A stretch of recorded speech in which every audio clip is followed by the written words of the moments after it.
esta semana vamos a iniciar el llamado de Moisés. Y esto es de capítulo 3 hasta la mitad de capítulo 4. Es cuando él ya empieza a regresar a la casa de Jetro para pedir regreso a Egipto, pero todo esto va a ser una plática entre él y Dios. Y es con eso en mente, este llamado a Moisés, vamos a tener eso como en nuestra cabeza, en leer los primeros 10 versículos de Éxodo 3. Éxodo 3. Moisés apacentaba el rebaño de Jetro, su suegro, sacerdote de Madián. Condujo el rebaño hacia el lado occidental del desierto y llegó a Horeb, el monte de Dios. Y el ángel del Señor se le apareció en una llama de fuego en medio de una zarza. Al fijarse Moisés, vio que la zarza ardía en fuego, pero la zarza no se consumía. Entonces Moisés dijo: me acercaré ahora para ver esta maravilla, porque la zarza no se quema. Cuando el Señor vio que Moisés se acercaba para mirar, Dios lo llamó de en medio de la zarza y dijo: Moisés, Moisés. Y él respondió: aquí estoy. Entonces Dios le dijo: no te acerques aquí, quítate las sandalias de los pies, porque el lugar donde estás parado es tierra santa. Y añadió: yo soy el Dios de tu padre, y el Dios de Abraham, el Dios de Isaac y Dios de Jacob. Entonces Moisés se cubrió el rostro, porque tenía temor de mirar a Dios. Y el Señor dijo: ciertamente he visto la aflicción de mi pueblo que está en Egipto, y he escuchado su clamor a causa de sus capataces, pues estoy consciente de sus sufrimientos. Así que he descendido para librarlos de mano de los egipcios y para sacarlos de aquella tierra a una tierra buena y espaciosa, a una tierra que emana leche y miel, al lugar de los cananeos y los hititas, de los amoreos, de los fereceos, de los heveos y de los ebuseos. Y ahora el clamor de los israelitas ha llegado hasta mí, y además he visto la opresión con que los egipcios los oprimen. Ahora pues, ven, y te enviaré a Faraón para que saques a mi pueblo, a los israelitas de Egipto. Esto es la palabra de Dios. Santo Dios, esto es tu palabra, y tu palabra nos enseña cómo tú funcionas y quién tú eres. Oh Dios, en medio de estos momentos que tenemos juntos, que nosotros podemos ver y entender más de quién es nuestro Dios. Ver cómo tú funcionas, la manera que tú usas medios normales para mostrar y también medios extraordinarios para mostrarnos tu gloria. Oh Dios, no hemos llegado para escuchar de un hombre. Hemos llegado porque queremos escuchar de tu palabra. Ayúdanos, oh Dios, en estos momentos a ver y entender más del Evangelio, más de quién es nuestro Dios, Trino Dios, para que nosotros podamos depender y descansar en quien tú eres. Y oremos esto en el nombre de Cristo. Amén y amén. Aquí en este texto encontramos a Moisés. Encontramos a Moisés haciendo lo que él estaba haciendo por un buen rato. Aquí dice: Moisés apacentaba el rebaño de Jetro. Estaba haciendo eso por un buen tiempo. Pero algo más que lo vamos a ver en toda esta parte de estar con Moisés y en este proceso de ser llamado, es un Moisés que tiene inseguridad crónica en su propia vida. Él es un hombre que no se siente suficiente para la obra de lo cual Dios está llamándolo. Nosotros podemos ver en Éxodo 3:11 dice: ¿quién soy yo? En 3:13 dice que ¿qué voy a hacer si ellos responden quién te ha enviado? En versículo 4:1 él dice: he aquí que ellos no me creerán ni oirán mi voz. En capítulo 4, 10 dice, ay Señor, nunca he sido hombre de fácil palabra. En 4:13, ay Señor, envía, te ruego, por medio del que debes enviar. Hay una inseguridad en él mismo de no tener la habilidad para hacer lo que Dios ha llamado a él a hacer. Y es algo interesante porque cuando nosotros encontramos a Moisés viviendo en Egipto, él se sentía listo para guiar a los israelitas. Él llegó, iba a mostrar su poder, y en eso es el proceso de Dios llevándole afuera de Egipto para que él pudiera humillarlo hasta este punto, a que él pudiera decir, no soy capaz para esto. Y si quiero ser honesto, y siempre quiero ser honesto, a veces eso es lo que debe pasar en la vida de alguien que quiere servir en la iglesia. Si usted se siente capaz, puede ser una manera de decir, no lo sos. Porque Moisés sentía eso y después vivió 40 años en el desierto hasta que cuando Dios llega a él es como, yo no estoy listo para hacer esta cosa. Entonces muestra que Dios está haciendo algo en la vida de Moisés y Moisés siempre va a tener respuesta a lo que Dios está llamándole a hacer. Entonces cuando llegamos a este texto, llegamos a un Moisés que tiene esa inseguridad crónica. Y puede ser que eso es la manera que nosotros vivimos. Puede ser unos de ustedes tiene esa inseguridad que Dios te ha llamado a hacer algo y usted se siente no suficiente para el trabajo. Puede ser que usted todavía es el Moisés que está viviendo en Egipto. Que usted tiene la seguridad que vos estás bien sin la ayuda de Dios. Pero este texto nos va a mostrar quién está haciendo toda la obra. Aunque nosotros o Moisés se siente incapaz de hacerlo, Dios va a mostrar cómo lo va a hacer. Y esto vamos a ver todo bajo una sola idea. Un Dios que condesciende. Un Dios que condesciende. Y en la primera, el primer punto bajo eso, un Dios que condesciende es en su apareciendo a Moisés, que veamos en versículos 1 a 6. Versículo 1 dice que Moisés está apacenteando el rebaño de Jetro, su suegro, sacerdote de Madián. Condujo el rebaño hacia el lado occidental del desierto y llegó a Horeb, el monte de Dios. Es Moisés escribiendo esto y él viendo atrás, pensando, era un día como todos los otros días. Yo tenía el rebaño, estaba moviéndolos hacia este lado, algo no tan llamativo. Es algo tan básico. A veces nosotros podemos decir, eso parece nuestra vida. ¿Qué van a hacer mañana? Voy a subirme a un bus, ir acá, después caminar un poquito, entrar a mi oficina y ahí voy a estar por el día. No hay nada llamativo en lo que él está haciendo. Pero Dios está usando eso y este día inicia como cualquier otro día. Y me gusta que en el hebreo dice Moisés, casi tiene ese sentido. Aún estaba apacentando su rebaño. Aún tiene esa idea como lo encontramos haciendo lo mismo. Como él ha estado haciendo por 40 años. Digamos 40 años por 365 días. Es un montón de días haciendo lo mismo. Y nosotros a veces ni aguantamos una semana haciendo lo mismo. Es decir, que él estaba haciendo lo que él siempre estaba haciendo. Y eso muestra que Dios no está funcionando por nuestro reloj, pero en su tiempo, como él quiere funcionar, en la manera que él siempre va a funcionar, mostrando su fidelidad. Moisés se va a este lugar y en versículo 2, y el ángel del Señor se le apareció.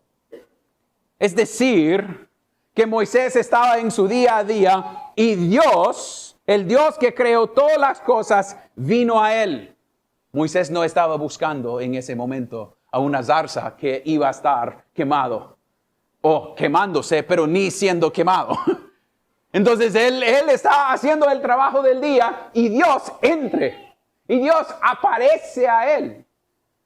¿Cuántas veces queremos pensar que es nosotros que debemos buscar a Dios cuando es Dios que viene hacia nosotros? Es Dios mostrando su fidelidad. Es Dios entrando. No es mi deseo o lo que yo quiero, es lo que Él está haciendo. Y en este texto es Él condescendiendo a Moisés de esta forma personal, y él se entra, y me gusta como dice Motir acerca de esta idea, él entra para mostrar que él es la persona principal en el texto, no Moisés.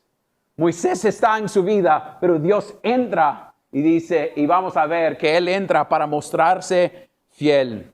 ¿Y cómo viene? En versículo 2 dice, y él se le apareció en una llama de fuego. Y eso debe ser algo que nos llama la atención. Porque esa idea de mostrarse como fuego es algo que Él ha hecho varias veces y va a seguir mostrando varias veces. Podemos recordar en el pacto con Abraham, ¿qué es lo que pasó entre los animales? Una llama de fuego. Algo mostrando la presencia de Dios. Cuando llegamos adelante en Deuteronomio, vamos a ver que Él es un Dios que es un fuego consumidora o consumidor. También cuando ellos están en el desierto, ¿qué va a suceder? Se van con un fuego, un nube que mostraba ¿qué? Su presencia. Entonces esto no debe ser algo distinto, es algo como lo normal que veamos en la palabra de Dios, que Él se muestra en esta manera, como fuego. Pero interesantemente, ¿qué es lo que debemos ver de este fuego? ¿Quién inició el fuego? Nadie. ¿Quién sostiene ese fuego? Nadie. Ayer o hace unos días mis vecinos estaban cortando grama y empezaron a quemar. Y podía escuchar la grama siendo quemada. Esas cosas sucediendo y el humo saliendo. Pero piensa en el contexto. Él está caminando y hay una zarza o un arbusto que está con fuego. Debe ser que lo que él espera es que esa cosa se va a deshacer, que va a desaparecer, que en un tiempo, como a veces esperamos que un incendio o un fuego baja y no sigue, que iba a suceder, pero lo que vea es que en ese texto, ¿qué sucede? Sigue ahí el fuego, sin consumir a la zarza. Es decir, que eso sostiene a ella misma. Es lo mismo de cualquier fuego cuando Dios se muestra en fuego. Él sostiene ese fuego. Él es todo y no depende de nadie más. No hay alguien echando gas sobre eso. Es una muestra de un Dios que es autosuficiente.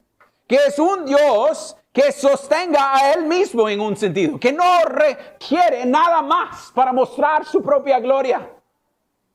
Y lo hace de una manera maravillosa. El texto nos muestra eso que Moisés en 3 dice, me acercaré ahora para ver esta maravilla, porque la zarza no se quema. Esto es una de las cosas que diría yo que él estaba ahí viéndolo por un momento. Un fuego, alguien lo encendió. Y después no se quemaba, entonces después, qué interesante, nada está sucediendo. Esto es la razón por la cual algunas iglesias históricamente han usado este símbolo de una zarza con fuego como el símbolo de su iglesia.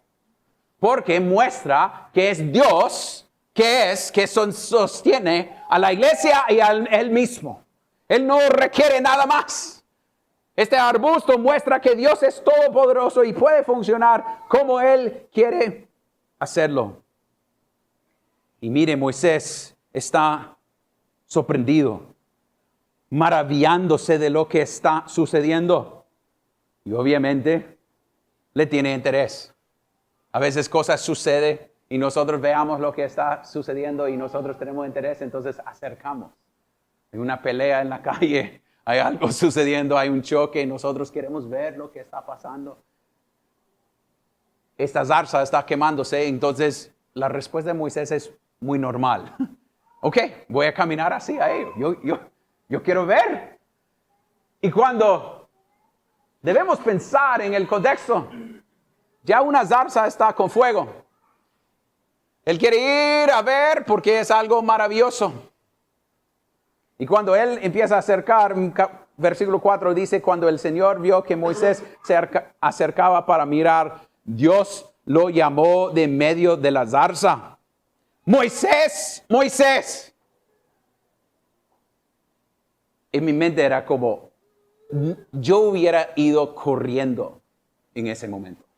Me voy de acá. Esta zarza no está siendo quemada y ahora está hablándome por nombre. Me voy. Pero él llegue y Dios dice, Moisés, Moisés, y Moisés dice, aquí estoy. Es casi de eso. Me conoce por nombre, entonces aquí estoy. Y la respuesta no es acércate, es saca sus sandalias. Porque este lugar donde estás parado es santo. Es Él mostrando, no venga más cerca. Qué raro esa idea. Dios llamándote para decir, hey, cuidado. ¿Y por qué Él está haciendo esa cosa? Moisés, Moisés, y después no se acerca. Porque Dios en esa idea es tan santo que nadie puede verlo. Y eso es donde Motir dice, la santidad pone en peligro el pecador porque la santidad de Dios no es un atributo pasivo, sino una fuerza activa que abraza todo lo que se conforma a ella y destruye todo lo que ofende. Es decir, que no debo acercarme porque esto es la gloria del Dios. No debo acercarme porque esto es un Dios todopoderoso, santo, hasta que los ángeles que han sido creados para estar en su presencia, que dicen santo, santo, santo, ni pueden verlo. Se cubren sus propios ojos porque la gloria del Señor no es algo que nosotros, por lo cual nosotros podemos mezclarnos. Porque si nos acercamos, nos vamos a morir. Porque Él es santo y todopoderoso. Y a veces nosotros olvidamos esa verdad. Llegamos tan ligeramente a la iglesia sabiendo que Él se va a congregar con nosotros. Y pensamos, voy, ya. Pero estamos llegando delante de un Dios santo, todopoderoso. Y ustedes dirían, entonces, ¿cómo podemos llegar? Por un intercedor que es Cristo Jesús. Nosotros llegamos porque tenemos Cristo en medio de nosotros. Y eso es porque nosotros podemos vivir en toda la eternidad, porque tenemos un mediador entre nosotros y Dios, que nosotros no podemos vivir delante de Dios en ese sentido sin un intermediario, porque no somos santos y no merecemos acceso. Mire cómo Dios dice a Moisés, hey, quiero hablar contigo y voy a tener una plática de su llamada, pero cuidado, soy un Dios santo. Este lugar es un lugar santo. Pero además de decir eso, Él dice a Moisés quién es. Es algo llamativo que Él va a decir quién es y va a usar palabras muy, muy conocidas. Después de decir, no venga porque esta es tierra santa, Él dice, yo soy el Dios de tu padre, el Dios de Abraham, el Dios de Isaac y el Dios de Jacob. Entonces Moisés se cubrió el rostro porque tenía temor de mirar a Dios. Era un reconocimiento de con quién estaba hablando. Pero algo que me llama la atención en esta lista es que Él no solo dice, soy el Dios de Abraham, Isaac y Jacob. ¿Quién más está en la lista? Soy el Dios de su padre. De su padre con su madre que se pusieron en ese río.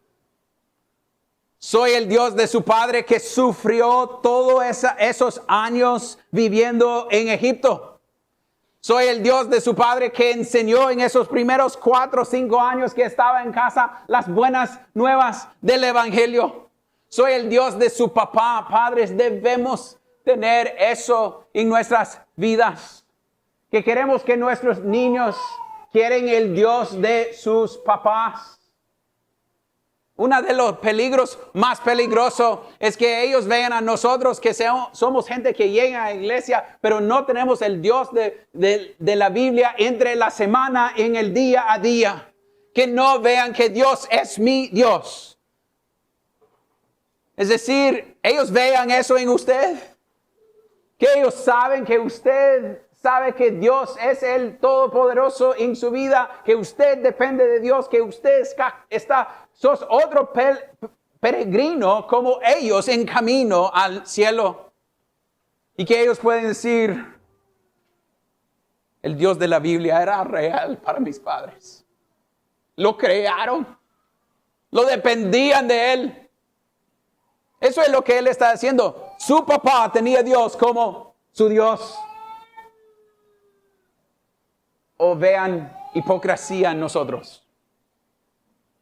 Como papás que no quieren nada que ver con nuestro Dios porque nuestro Dios era alguien con lo cual nosotros solo hablábamos de este Dios, pero no tenía como nuestro propio Dios. Él muestra que Él es el Dios. Y cuando llegamos más adelante, esta idea es: yo soy el Dios de tu padre.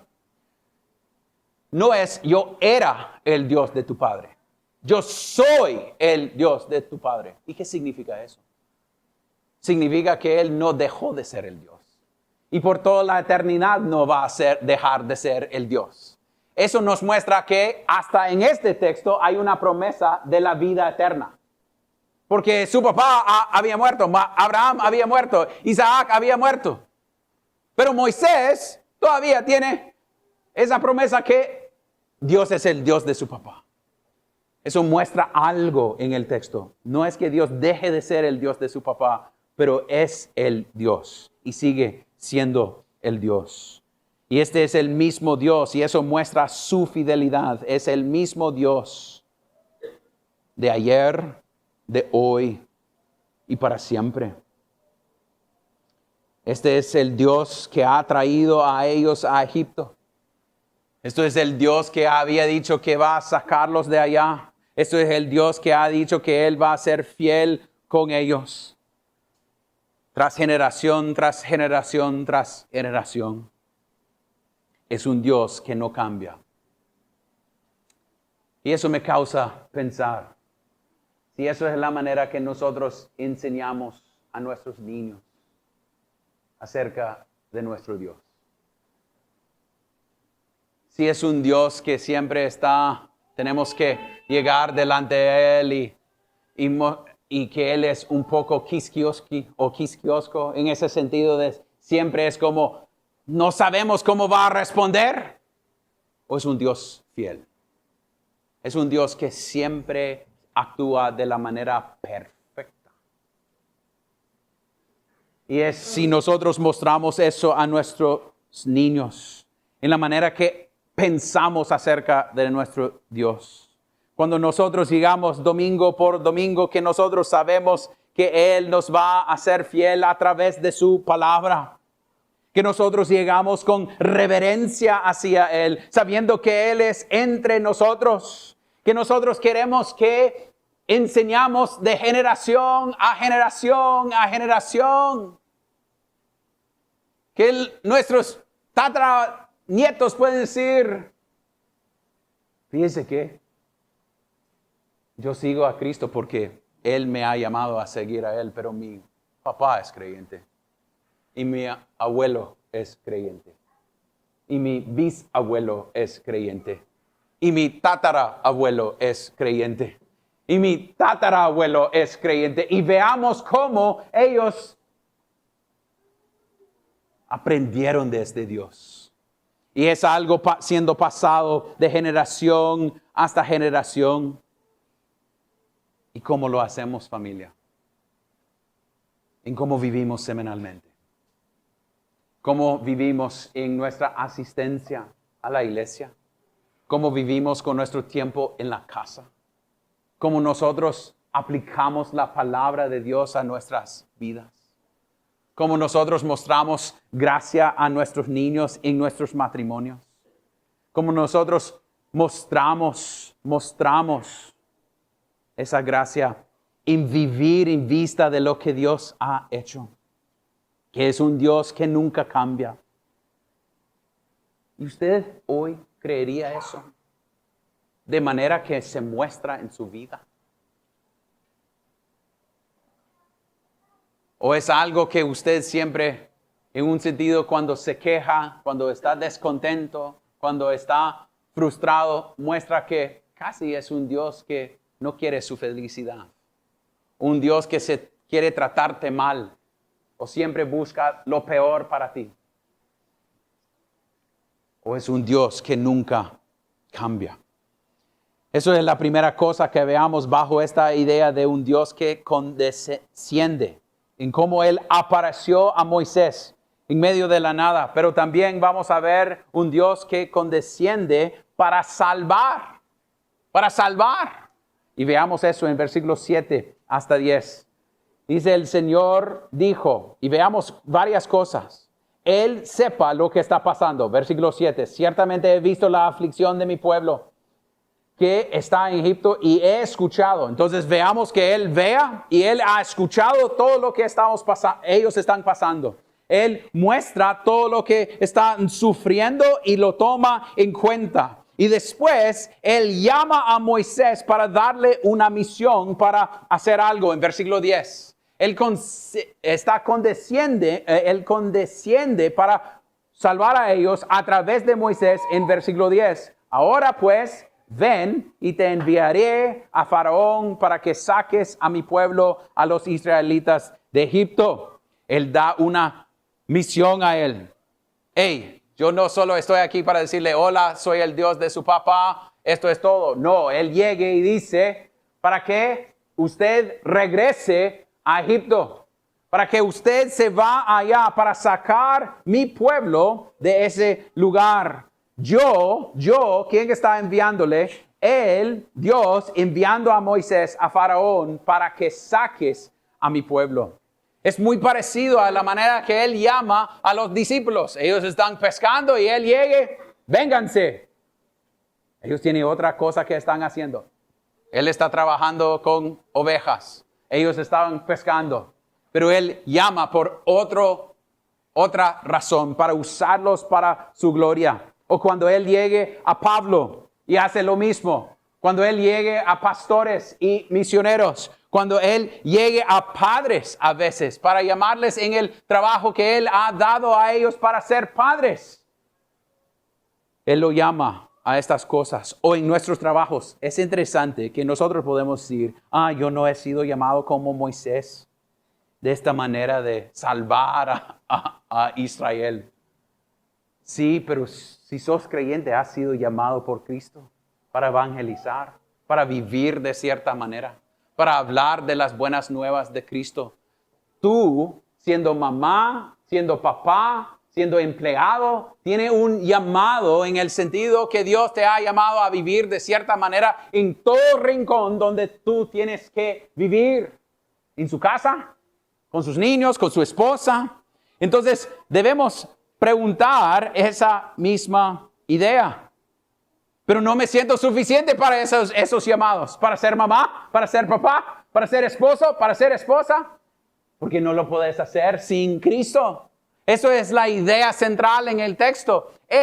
Cuando él empieza a tener sus luchas y Moisés empieza a decir, ¿quién soy yo? Entonces dice, ciertamente yo estaré contigo.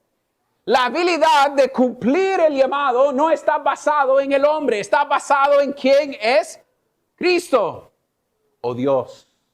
Es lo mismo como estudiante en la U, como en trabajo de ministerio, como en sus trabajos en cualquier lugar. Nosotros lo hacemos no en nuestra propia esfuerza. Lo hacemos con un Dios que está con nosotros. Y a veces nosotros queremos sentirnos tan poderosos, nosotros solos, Dios solo vino a salvarme, pero todo lo demás es mi trabajo. No, es el trabajo de Dios en usted. ¿Cómo lo va a hacer?